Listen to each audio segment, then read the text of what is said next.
All right, so over the past few months, we've been ordering a lot of ingredient samples with the idea that we can start helping customers do formulations or just sending out small samples of products that we're going to be producing.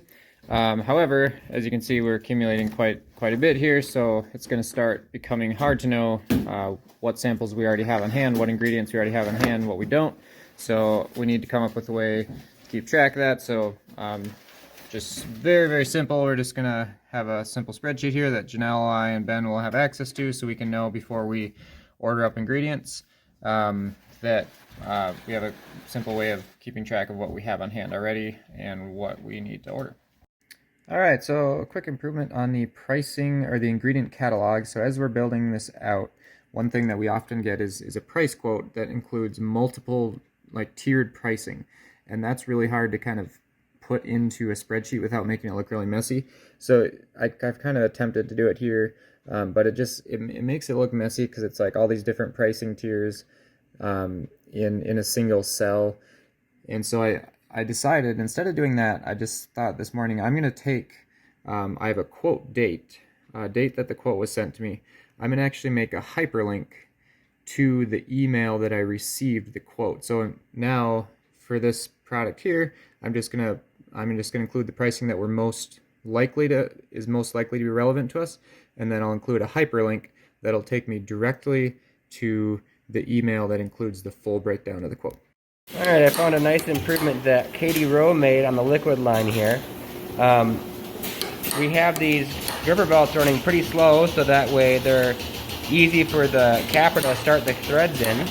However, because the belts are going so much slower than the regular belts, we were oftentimes having a bottle that would build up right there and spin like that forever. But Katie just put a couple of zip ties on there and it flipped it over so that way it goes right to the gripper belts. So great job, Katie. So here is an improvement on the 2-lane stick pack machine. Don't mind the little bit of mess. There's still parts that need to come in later this week. But essentially before, this here was loose because this rod here with the bearing was just out of here, and it would basically allow any amount of dust that trickled down from the machine to get inside this box, which isn't that good. Obviously you can see it's clean now because Alex did a really good job cleaning it. So now we got that on there, so we shouldn't have to clean that again in the future, which would be really great and not waste our time doing wasted motion because we have to clean something while we're fixing it.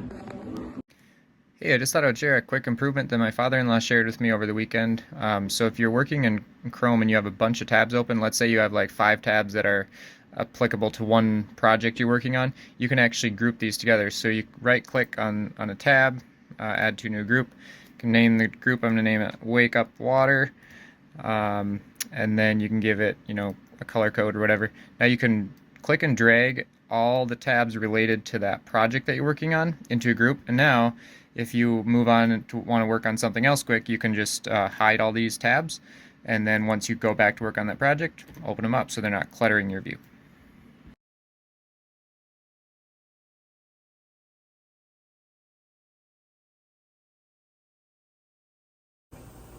Alright, so this is a before video. We got the state of the tool cart. You can see we're missing a lot of stuff. A lot of just little sloppiness from parts accumulating.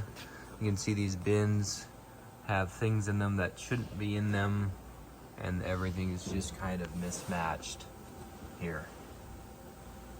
Alright, so here's an after video of the tool cart. Alex made these improvements. He did a phenomenal job. He got all the tools put back in place, the side bay cleared off.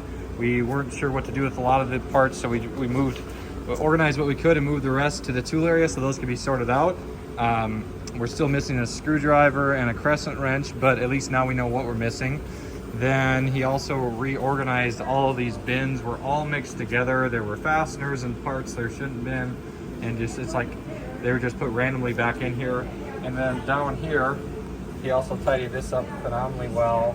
So now the big thing is we need to make sure we respect his work and build on what he's done and not mess this up. So great job, Alex, for making this a much easier cart to use. We are working in the big powder room today, and we're looking at this table, which is full of a whole bunch of random stuff. that should not be here, and we're going to take care of it. Here's the after video for our little morning 3S of the big powder room.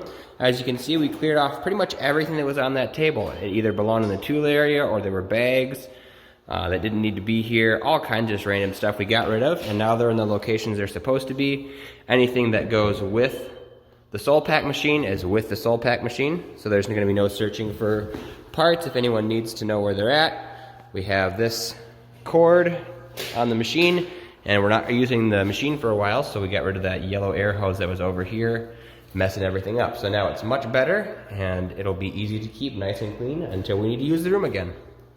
Malachi and I gave the third attempt this morning at getting a sign for the dumpster that will hopefully not blow away. This time we got a little sleeve for it. We got our sheet nice and laminated, and we closed off the bottom with some hot glue so that hopefully the sign won't fall out the bottom of it.